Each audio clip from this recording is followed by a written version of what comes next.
Ya mungkin Anies Baswedan jauh lebih cocok dibandingkan Sandiaga Salahuddin Uno untuk menjadi ketua umum P3. Hanya soalnya adalah Anies Baswedan tidak punya resources sebesar dan sebanyak Sandiaga Uno. Resources ekonomi maksud saya.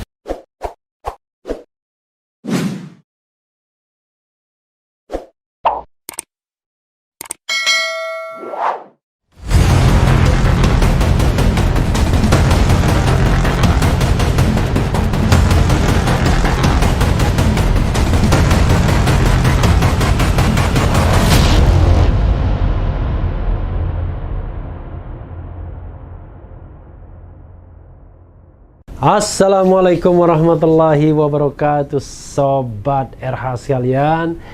Jumpa lagi kita di channel yang keren ini, Keren Cadas.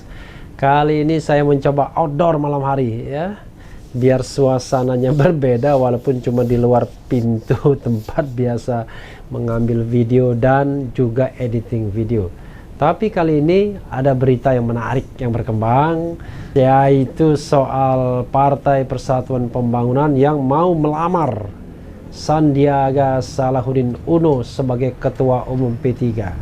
Masalahnya mau nggak Sandiaga Uno, mengingat P3 sekarang bukan lagi rumah besar umat Islam, tapi partai terkecil di parlemen saat ini, nomor 9. Setelah satu adalah PDIP, 2 Gerindra, dari segi suara Gerindra lebih besar daripada Golkar, 3 Golkar, 4 itu adalah Nasdem, 5 PKB, 6 itu Demokrat, 7 itu PKS, 8 PAN, dan 9 P3. Wah, miris ya. 7, 8, 9 partai Islam. Betapa tidak populernya partai Islam ya saat ini, atau partai berbasis massa Islam. Nah, Sobat RH sekalian, ini ada berita yang menarik ya untuk dibacakan. Sebagaimana dilansir oleh CNN Indonesia, krisis P3 dibalik niat bajak Sandiaga Uno dari Gerindra ya. CNN Indonesia, Senin 26 Oktober 2020. Jakarta, CNN Indonesia. Sejumlah Dewan Pimpinan Cabang Partai Persatuan Pembangunan DPC P3 mengusulkan nama Sandiaga Uno jadi calon Ketua Umum P3. Pakar menilai langkah ini sebagai cermin krisis kepemimpinan di Partai Ka'bah sejak pemilu 2019. Munculnya nama Sandi di bursa Cakatum P3 dibenarkan oleh Wakil Sekretaris Jenderal Wasekjen P3 Ahmad Baidowi. Menurutnya hal itu masih sebatas usulan di tingkat pengurus daerah. Pragmatis sekali ya menurut saya ya, karena ya memang Sandiaga Salahuddin Uno paling tidak lebih punya bargaining position. Disebut juga sebagai calon presiden ke depan ya.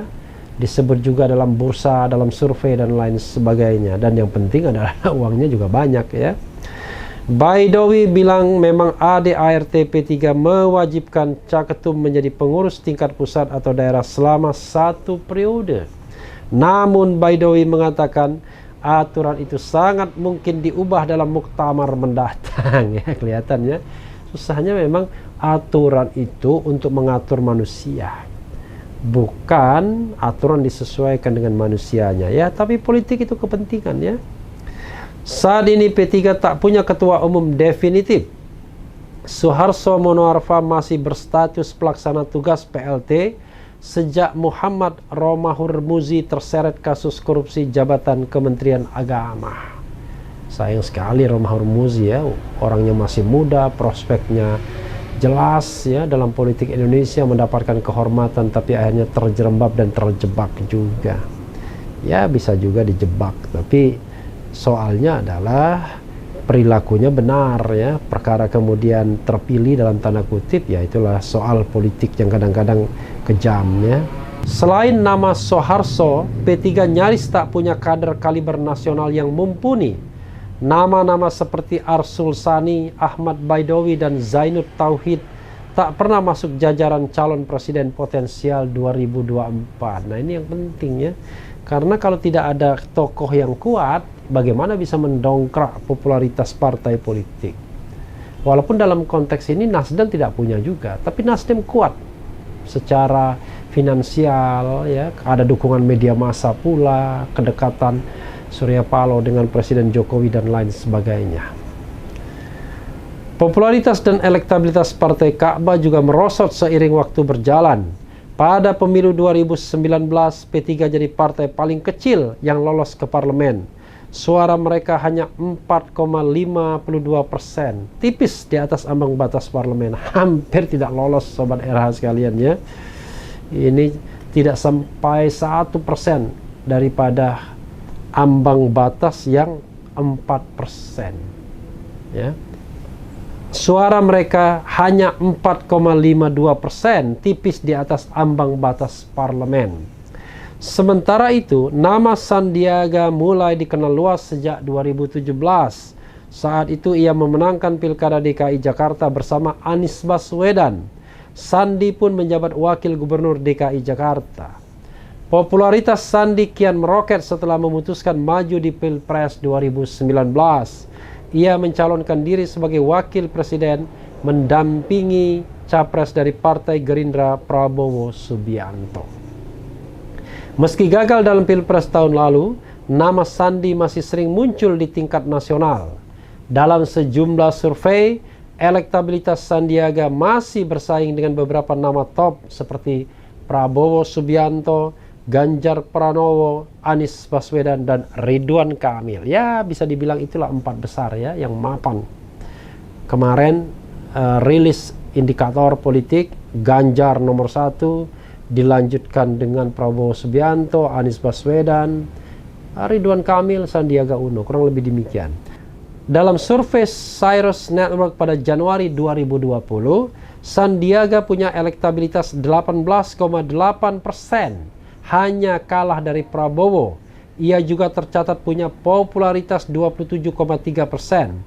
Angka itu menempatkan Sandi sebagai tokoh terpopuler. Luar biasa. Lalu dalam survei indikator politik pada September 2020 yang baru ya, Sandi berada di posisi keempat dalam urusan elektabilitas.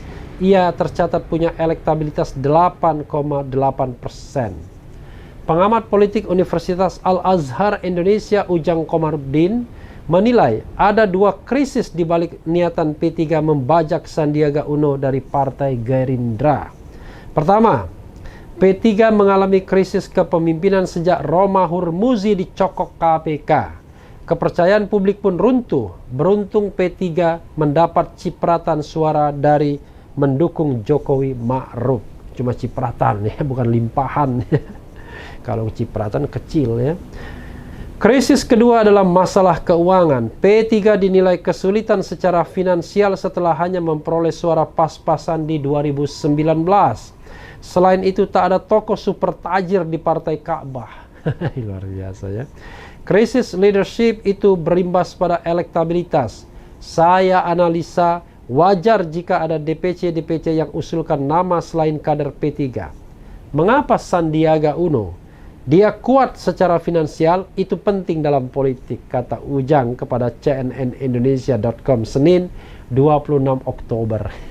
Dan lagi pula Sandiaga selain kuat secara ekonomi juga relatif tidak punya jabatan publik yang membuat dia lebih fleksibel dalam mengurus partai politik. Dan saya pikir mau juga, karena kalau dia tetap di Gerindra, dia tidak punya harapan. Dia hanya akan ada di bawah bayang-bayang Prabowo Subianto. Dan Sandiaga Uno bukanlah sosok ideologis juga. Masuk partai itu ya seperti orang yang dia katakan sendiri belajar politik, masih belajar. Suka kepentok sana kepentok sini, dia bilang. Nanti kita tampilkan thumbnail dia lagi ya, wawancara saya beberapa bulan yang lalu dengan Sandiaga Uno. Ujang menuturkan Sandiaga tak selalu punya hubungan harmonis dengan Prabowo. Misalnya saat Prabowo deklarasi kemenangan di Pilpres 2019, atau saat Sandiaga menyatakan dapat dukungan sebagai caketum Gerindra awal tahun ini. Kalau Sandi mau keluar dari Gerindra, sudah dari dulu dia lakukan itu, tapi nyatanya kan tidak, ujar Ujang. Berbeda dengan Ujang, pengamat politik Universitas Andalas Asrinaldi menilai Sandi bakal menerima pinangan itu. Dia berkata, inilah kans terbesar Sandi untuk melaju di 2024. Ya, paling tidak bargaining position Sandi ya. Di survei-survei masih kuat Prabowo. Pasti akan ada keinginan capres lagi. Sementara masyarakat mengharapkan tokoh muda. Sandi kelahiran tahun 1969.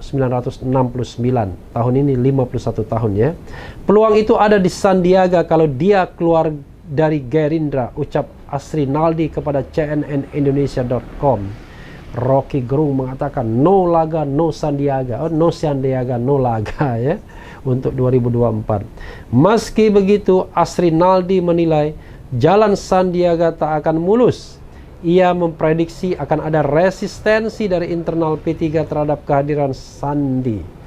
Asrinaldi bilang Sandiaga punya dua kelemahan, yaitu bukan kader murni P3 dan bukan keturunan ulama seperti para ketum sebelumnya. Ya, ini juga berat ya, karena P3 adalah partai Islam. Namun kehadiran Sandi bisa jadi solusi kemenangan bagi ia dan P3. Faktor yang menentukan suara partai itu adalah figur, bukan ideologi partai. Ya, saya pikir pertama ada resistensi, tapi tak akan banyak. Orang sudah tahu Sandiaga Uno. Partai saya kira paham, ucapnya.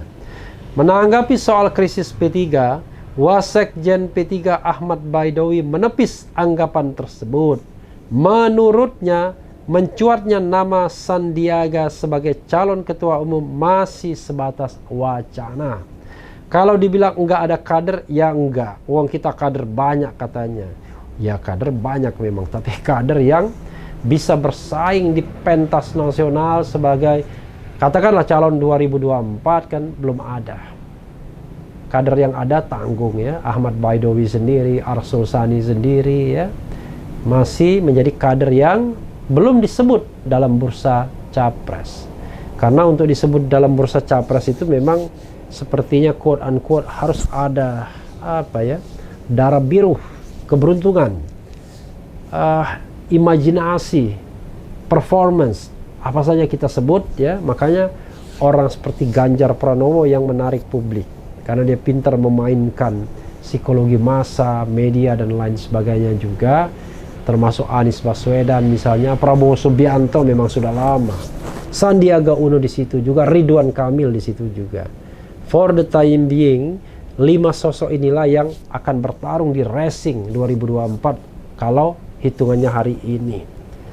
Dan kalau presidensial threshold dipertahankan, ya maksimal paling 3 calon saja. Jadi 3 calon diputer-puter 5 orang ini, siapa berpasangan dengan siapa menarik jadinya. Tapi 3 besar itu adalah Prabowo Subianto, Anies Baswedan, dan Ganjar Pranowo. Ganjar yang relatif sulit. Anies tidak punya partai. Prabowo relatif mudah karena dia ketua umum partai Gerindra. Tinggal mempertahankan elektabilitas. Apakah elektabilitasnya bisa memenuhi syarat, maka Prabowo akan tercatat sebagai calon presiden paling banyak. Jadi sejak perhelatan Pilpres pertama dia sudah punya niat menjadi calon presiden dengan mengikuti konvensi Partai Golkar. Kalah dengan Wiranto. Berikutnya bersaing dengan Megawati untuk menjadi calon presiden, tetapi akhirnya mengalah kepada Megawati, hanya menjadi calon presiden atau calon wakil presiden maksud saya di Pilpres 2009. Dalam Pilpres 2014 dan 2019, Prabowo Subianto tak terbendung untuk menjadi calon presiden. Unfortunately ada sosok Jokowi yang popularitas dan elektabilitasnya di atas Prabowo Subianto. Meteor, dia cepat sekali munculnya tiba-tiba begitu saja, langsung ke orbit kekuasaan. Nah, P3 tidak memiliki tokoh itu. Kalaupun ada, Sandiaga Uno.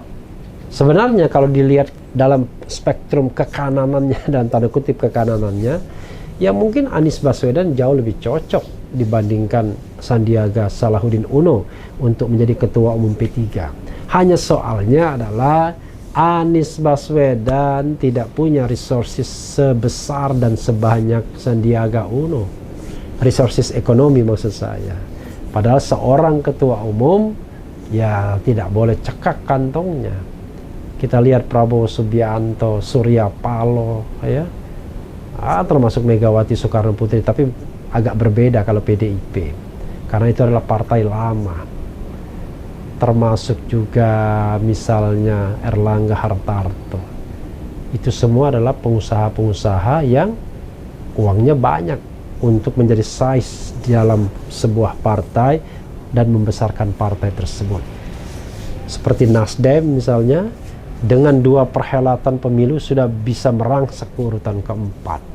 Luar biasa karena dukungan finansial yang kuat dan ada media yang tiap saat membela partai ini atau mengkampanyekan partai ini. P3 walaupun traditionally adalah partai lama dengan lambang Ka'bah, yang dulu lambangnya bintang, pertama Ka'bah diganti bintang lalu kemudian Ka'bah kembali. Tapi ingatan orang terhadap masa lalu sudah hilang. Generasi-generasi pemilih P3 sudah berganti. Sekarang generasi baru mungkin tidak lagi ingat dengan sejarah panjang partai politik di Indonesia. Satu-satunya yang mungkin masih menikmatinya hanyalah Golkar. PDIP sebenarnya partai yang baru walaupun rohnya sama, karena dulu sebelumnya bernama PDI. Jadi Sobat RH sekalian, kita akan lihat apakah Sandiaga Uno tertarik menjadi ketua umum P3. Tapi kalau dilihat kansnya dan keinginan Sandiaga sendiri, rasanya bisa saja mau, walaupun pasti dia akan lebih repot dibandingkan sekarang yang ya sebagai free agent dia bisa kesana kemari. Orang menghormati dia sebagai tokoh yang uangnya banyak, mantan calon wakil presiden, bisa ke pemerintah, ya, bisa ke Menteri Pertahanan Prabowo Subianto, bisa mengunjungi sahabatnya Erick Thohir, bisa juga ke kubu oposisi. Fleksibel dia free agent sekarang. Tapi begitu dia nanti menjadi ketua umum P3, maka dia akan berada di sisi pemerintah sebagai partai pendukung. Nah, ini juga harus dipertimbangkan Sandiaga Uno. Dia tidak lagi menjadi pemain bebas, free agent, dan dia akan terikat. Tapi itu akan lebih jelas bagi dia untuk menjalankan keinginan dia, karena dia punya bargaining position. Sayangnya memang yang akan dipimpin adalah partai yang paling kecil kursinya, tetapi tetap saja memiliki suara dan kursi untuk mengusung calon presiden dan wakil presiden, untuk bekal bernegosiasi. Kalau Sandiaga menjadi ketua umum P3, sudah pasti P3 akan mengatakan calon presiden mereka adalah Sandiaga Salahuddin Uno. Sahabat era sekalian, kita akan lihat bagaimana kelanjutannya. Yang penting tetap di channel ini, karena di channel ini Anda akan dirayu, ditipu, dibaperin, dicecar, diuber pula di jalur khusus. Karena channel ini adalah channel yang mengancam, memeras, dan membenci. Jangan lupa subscribe, like, comment, and share.